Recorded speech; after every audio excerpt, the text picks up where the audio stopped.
In 1996, Star Trek was in full swing, and the Star Trek Playmate action figures, they were really hot. And what did Playmates do? Well, they upset the collecting fans. Today we're going to talk about the debacle when Playmates upset those Star Trek fans collecting Star Trek Playmates. Now, let's put in the frame of mind, these were some hot figures in the 90s. I know today some people make fun of them because they're really not worth that much, at least not the common ones. But back in the 90s, a lot of people were crazy for these Star Trek figures. Now, I've heard some people online that say they look bad. I don't understand. They're some of the best looking figures I've seen, especially for the 90s. At least they didn't make them all big and bulky like the Star Wars figures they hit in 1995. But in 1996, Playmates was ready to shake things up. They already had a gimmick going with putting numbers on the bottom of the figure's feet. That way you could get collectors looking for low numbers. I remember if you found numbers in the hundreds, you would get kind of excited. If it was under 100, you knew you probably could resell that. So they came up with this gimmick. They were going to make 3 figures limited. And how limited? Only 1,701 figures of each one of these 3. Why 1701? Well, that's the call number, or whatever you call it, on the Enterprise. NCC 1701. No bloody A, B, C, or D. So it seems, at least to Playmates, this was something that was going to get the collector community excited. I mean, this was Star Trek collectors. At this time, Star Trek fans were really well known as being rabid collectors, more so than even Star Wars fans. So Playmates thought, this is going to be great. We're going to get them out in the stores hunting for these 3 figures. They're probably going to pick up some other figures because they had a lot coming out in 1996. And it would be a great way to increase sales. But, can you believe it? There were a backlash. Fans, collectors, who have been collecting these figures for a couple of years now, were upset. They were mad at Playmates. Hey, we're collecting this line, and now here's 3 figures we're probably never going to have in our collection because you made them limited. You can kind of understand their point of view. If you'd been there from Series 1, collect them along the way, maybe leave them on card, now you're going to have a gap in it. And this was really the days before eBay really took off. And there wasn't thousands of them on eBay. You had to usually get them out of toy shop magazines and maybe local comic book stores, or even buy them online when you had to write a check or a money order and wait 6 weeks and hope you didn't get ripped off. Now, what figures were these? Well, one was Picard. That's right, Captain Picard. Of course, he was already out, but this was Captain Picard. This one, he's wearing a uniform that looks like the uniform they wore in the Star Trek movies. Not the Next Generation movies, but the original with Captain Kirk. Why is he dressed like this? Well, it comes from an episode called Tapestry, a very much loved episode from the Star Trek fans. So you can't understand. They want this Picard. It's from a very successful, loved episode. What about Tasha Yar? Of course, they already done Tasha Yar, but this was from yesterday's Enterprise. Another episode that a lot of fans just love. So there's 2 figures right there. What about the third one? Barkley, you know, Murdoch. I still call him Murdoch from the A-Team. And of course, they already done this figure in the Next Generation line, but this was how he looked or how he dressed in Voyager. He was on a couple, maybe 3 or 4 episodes of Voyager, and here he was in this rare set.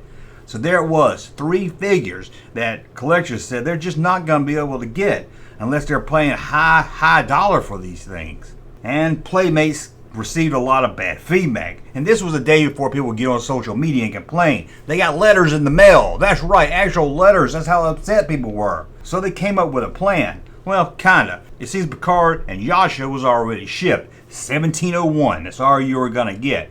But Barkley, well, they were gonna up production to 3,000. So maybe fans would be able to get him, but is 3,000 a lot? Do we really know how many they were making of the normal run figures? I'm pretty sure it's more than 3,000. But around this same time, one of the guys over at Playmates did do an interview and talked about these figures. Now, I couldn't find the website that posted it. I think it first ran in a toy magazine. I'm not really 100% sure on that. But I did find a posting on a news group where someone copied and pasted that from a website that's no longer around. It's 1996. You expect it to be around? They even tried the Wayback Machine. They couldn't even find it.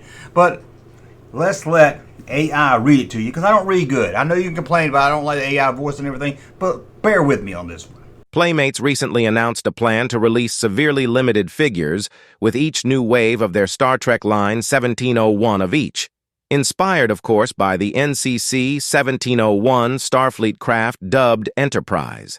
The plan was met with strong resistance by Trek fans who were concerned that they would never acquire one of the limited figures because of toy pirates.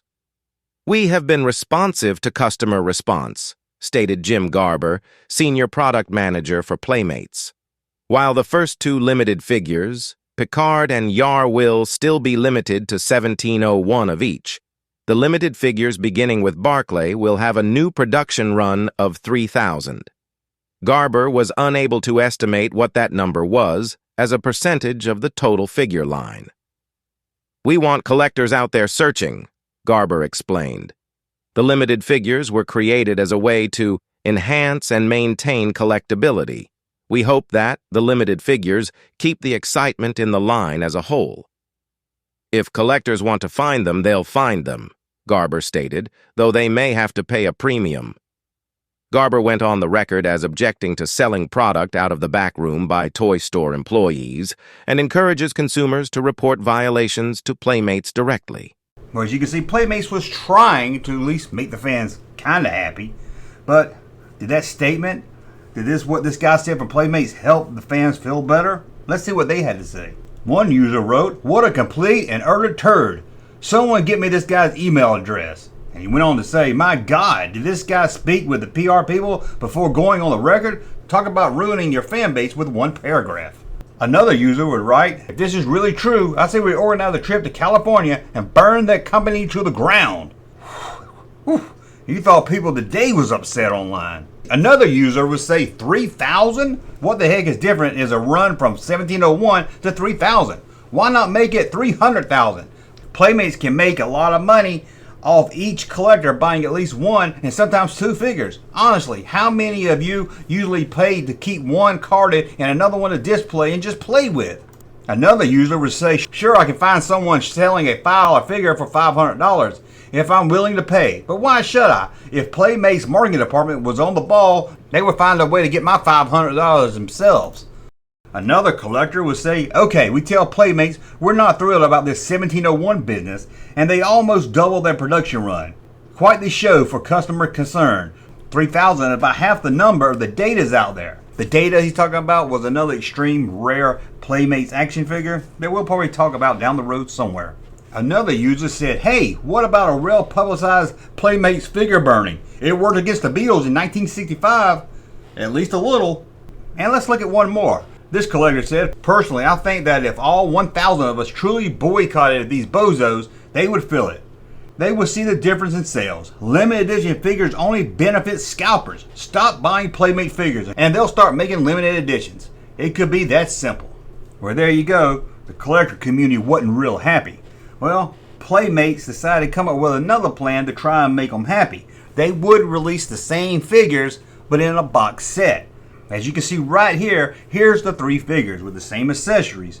But, you know, collectors, they want them on card. They're not going to like, okay, we'll buy the box set and open them and be happy. No, most of them want them on card. Now, if you were a loose collector, this might satisfy you. But come on, a lot of people wanted these on the card. And although we did get like a Tasha Yar released later that was based on the final episode of Next Generation, it just didn't count. People wanted Yesterday's Enterprise Tasha, Tapestry's Picard, and Barclay from Voyager. So at the time, these figures were selling in the hundreds. What about today, when most of these Star Trek figures can be picked up for maybe under $10? What about these rare 1701 figures? Well, it seems out of all of them, the cheapest one you're going to find is Tasha Yar, which my buddy Russ found. Tried to get him to give it to me because I was collecting Star Trek at the time. But no, he held on to it and then sold it years later. But I wasn't going to give him hundreds of dollars for it. Anyway, the Tasha Yar now goes for about $200 to $250. And what about Barclay, the one that they increased to 3,000? Surely that one's a lot cheaper, right? No, it runs for about $250 to $300. The one that's the rarest out of these three is the Picard from Tapestry. I guess because it's Picard. But he runs anywhere between about $600 to $700. Now, before you tell me in the comment section about how you saw it online cheaper than that, that's just an average here.